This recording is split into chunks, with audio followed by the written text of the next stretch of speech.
Ada beberapa penelitian yang mengatakan bahwa dampak dari kesepian itu sama buruknya dengan kamu merokok 15 batang sehari. Lalu, untuk mengatasi kesepian, apakah teman itu penting? Kadang kita sendiri bingung tentang bagaimana sih cara mengukur pertemanan, apakah dari kualitas kebersamaannya atau dari kuantitas kebersamaannya. Lalu ketika ada orang yang mengatakan bahwa dia punya beberapa teman, itu maksudnya sahabat, teman nyata, atau cuman di medsos saja. Kadang, akhir-akhir ini sih sebetulnya, saya juga heran kalau lihat anak-anak muda, terlebih karyawan-karyawan baru saya yang kelahiran 2000-an. Kayaknya bagi mereka untuk mengakui bahwa mereka tidak punya teman, itu sangat sulit dan memalukan. Kalau menurut pemikiran simpel saya, mereka takut dicap bahwa mereka kesepian, bahwa mereka tidak bisa bergaul, atau mungkin bahwa mereka tidak asik, dan berbagai macam stereotip negatif lainnya.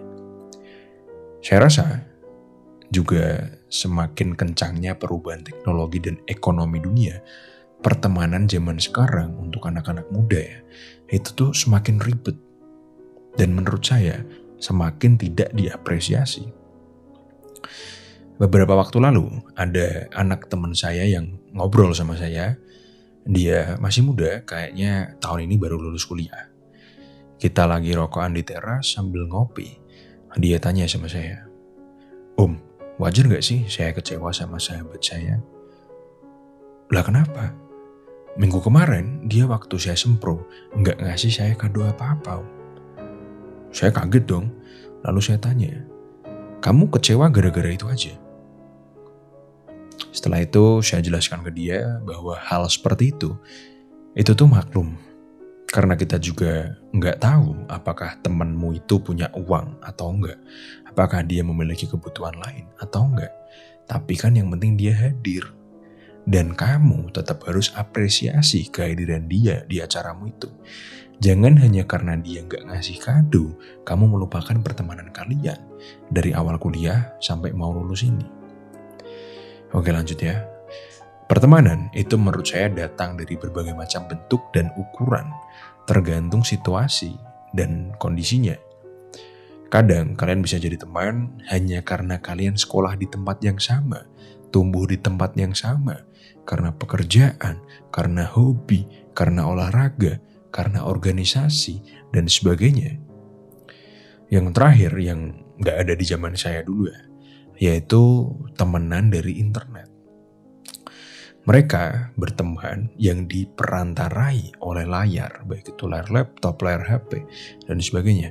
Dan mungkin mereka meski sudah berteman bertahun-tahun atau dalam jangka waktu yang tidak sebentar, mereka belum pernah ketemu secara fisik. Oke, kalian pernah kepikiran gak? Menurut para peneliti, minimal kita tuh harusnya punya berapa teman dekat?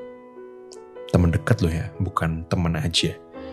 Kalau menurut peneliti, minimal kita harus punya 3-4 teman dekat. Lalu, apa sih teman dekat itu? Kalau menurut filsuf Aristotle, dia menafsirkan bahwa pertemanan yang ideal itu adalah pertemanan yang tulus dan setara. Yang berarti teman ideal itu adalah sebuah hubungan pertemanan yang dimana kedua belah pihak tidak mencari apapun di dalamnya dan hanya murni mau berteman aja. Jadi kalau pertemananmu itu masih dilandasi oleh hubungan yang transaksional, berarti pertemananmu itu belum ideal. Nah, menurut saya sampai kapanpun pertemanan itu penting. Tapi sekarang kita sendiri sudah melihat dan mungkin merasakan bahwa pertemanan itu semakin berkurang dan terus berkurang. Faktornya banyak, dari mulai orang tua yang terlalu memaksakan parentingnya sehingga anak-anaknya tidak punya waktu dan kesempatan untuk bergaul, atau karena ada lingkungan dan tren baru yang disebut workism, yaitu di mana seseorang terlalu tenggelam dalam pekerjaannya, terlalu fokus pada karirnya sehingga kehidupan sosialnya berantakan, atau mungkin beberapa alasan hilangnya teman. karena salah satu merantau dan ya mencoba mencari keberuntungan di tempat lain. Sehingga hubungan pertemanan akan berkurang dan lama-lama hilang. Atau mungkin yang lumayan sering terjadi juga ya, tumbuhnya rasa cinta di dalam pertemanan itu. Menurut saya, ada banyak sekali dampak di kehidupan ketika kita tidak punya teman. Pertama adalah kurangnya akses terhadap opportunity atau kesempatan. Faktanya, di negara kita tercinta ini, mendaftar pekerjaan itu masih sering menggunakan orang dalam.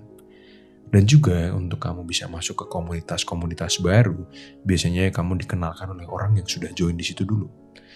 Atau berbagai macam nepotisme lainnya. Kedua, ada juga pengaruhnya dengan kesehatan. Menurut peneliti, mempunyai teman itu memiliki dampak positif terhadap kesehatan mental dan kesehatan fisikmu. Kenapa? Karena jika kita tidak punya teman, bisa saja kita akan terisolasi secara sosial, ekonomi, dan juga bisa membuat kita sedih. Dan karena kita sedih, itu bisa mempengaruhi kesehatan fisik dan mental kita. Di tahun 2021, 15% anak muda mengatakan bahwa mereka tidak punya teman dekat. Yang padahal di tahun 2000 itu hanya sekitar 3% aja yang mengatakan tidak punya teman. Kalau menurut penilaian saya pribadi, anak-anak muda zaman sekarang, itu mereka lebih mau berteman dengan orang-orang yang bisa membuat mereka memiliki momen bagus. Yang momen itu bisa mereka bagikan di media sosial. Jadi ya pertemanan yang bisa diajak story atau bisa diajak posting di Instagram. Ya kayak gitulah. Selain itu, banyak juga anak muda sekarang yang membuat sebuah hubungan berdasarkan transaksional. Mereka temenan dengan harapan ada timbal baliknya, dan sebagainya. Jadi, saya harap untuk kalian yang seperti itu, berhentilah. Cari teman yang benar-benar tulus, meski temanmu ini gak asik atau gak sefrekuensi sama kamu. Asal dia tulus, dia layak jadi teman.